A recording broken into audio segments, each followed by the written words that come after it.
അച്ഛാ, ഇന്ന് നമുക്ക് രാമേശ്വരം കഫേയിൽ പോയി ബ്രേക്ക്ഫാസ്റ്റ് കഴിച്ചാലോ? ശരി. ഇന്നലെ ബാംഗ്ലൂരായിരുന്നു. ക്ലാസ് കഴിഞ്ഞതിന് ശേഷം മകളുടെ കൂടെ കൂടി. അപ്പോൾ ബ്രേക്ക്ഫാസ്റ്റ് വയ്ക്കാനുള്ള മടിയുടെ ഭാഗമായിരിക്കാം അവൾ പറഞ്ഞു. കുറെ കേട്ടതല്ലേ, 4 വർഷം കൊണ്ട് വളരെ വിപുലമായി വലുതായ സ്ഥാപനം എന്ന് കേട്ടതല്ലേ, അറിയാം. ഇന്ദിരാനഗറിലുള്ള ഔട്ട്ലെറ്റിലാണ് പോയത്. നോക്കിയപ്പോൾ ഒരു 300ഓളം പേര്. സൺഡേ ആയതുകൊണ്ടായിരിക്കാം അവിടെ നിൽക്കുന്നു. വല്ലാത്തൊരു തിരക്ക്. ഭക്ഷണത്തിന് ഇത്ര തിരക്ക് വേണോ എന്ന് തോന്നിപ്പോയി. അതെ, 2021 ഒരു ചെറിയ ഔട്ട്ലെറ്റ് തുടങ്ങി ഇന്ന് ബാംഗ്ലൂരിലെ വളരെ ജനശ്രദ്ധ ആകർഷിച്ച് വളർന്നുകൊണ്ടിരിക്കുന്ന സ്ഥാപനം. അതെ, ദ രാമേശ്വരം കഫേ.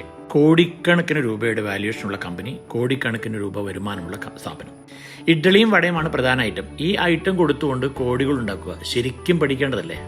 വെജിറ്റേറിയൻ റെസ്റ്റോറന്റുകൾ നിരവധി ഉണ്ടായിട്ടും എന്തുകൊണ്ട് 4 വർഷം കൊണ്ട് ഈ ഒരു ബ്രാൻഡ് ഇത്ര ഉയരത്തിലെത്തി? പഠിക്കേണ്ടതല്ലേ, ചിന്തിക്കേണ്ടതല്ലേ? എന്താണ് ഇവരുടെ UCA കോമ്പറ്റീറ്ററുമായി താരതമ്യം ചെയ്യുമ്പോൾ എന്താണ് വ്യത്യാസം തോന്നുന്നത്? ഇവിടെ എനിക്ക് തോന്നിയ 5 കാര്യങ്ങളെ ഞാനിവിടെ പറയാം.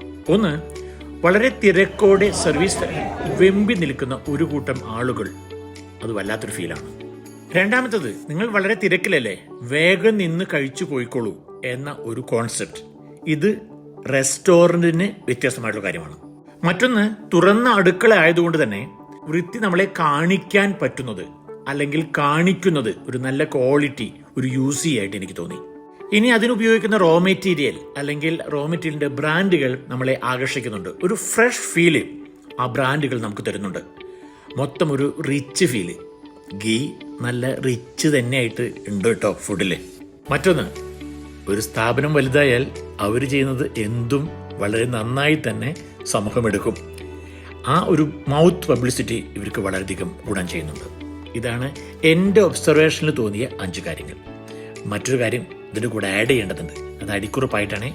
കഴിച്ചു കഴിഞ്ഞ് റൂമിൽ വന്നപ്പോൾ മൊത്തത്തിൽ തലയ്ക്കൊരു എക്സ്ട്രാ ഭാരം ഫീൽ ചെയ്യുന്നുണ്ട്. അതൊരു പക്ഷേ ഈ റിച്ച് ഫുഡ് കഴിച്ചതിൻ്റേതാകാം, റിച്ച് ഫീല് ഉള്ളത് കൊണ്ടാകാം. അതായത് ഫുഡിനകത്തുള്ള റിച്ച്നെസ്സിന് ആഡ് ചെയ്യുന്ന ഇൻഗ്രീഡിയൻസ് നമുക്കൊരു അമിത ഭാരം സ്റ്റൊമക്കിന് കൊടുക്കുന്നുണ്ടോ എന്ന് തോന്നൽ എനിക്ക് തോന്നി.